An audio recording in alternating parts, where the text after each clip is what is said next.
ছোলার ডালগুলো সারা রাত ভিজিয়ে রেখেছিলাম। এখন আমি গরম জল বসিয়ে দিয়েছি। আমি ছোলার ডালটা ভিজিয়ে রাখলে তাড়াতাড়ি, দেখো ছোলার ডালটা সেদ্ধ হয়ে গেছে। একটু আমি হাতা দিয়ে ঘুটে দেবো। দেখো আমি এখন একটু হলুদ, নুন, লঙ্কা সব একবারে দিয়ে দিলাম। এটা এলাচ, দারচিনি, লবঙ্গ ফোড়ন দিয়ে দিচ্ছি। এই ছোলার ডালে নারকেল দিলে সব থেকে খুব ভালো লাগে।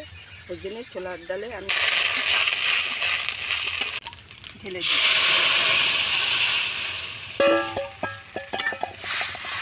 দেখো কালারটা কি সুন্দর হয়েছে। এবার একটু ফুটলে নামিয়ে দেবো। দেখো খুব সুন্দর কালার এসছে। যেহেতু লুচি আর ছোলার ডাল, তো এই যে লুচিগুলো বেলতে শুরু করে দিয়েছি, হাফ হয়ে গেছে। এবার লুচিটা হয়ে গেছে, এবার নামাবো।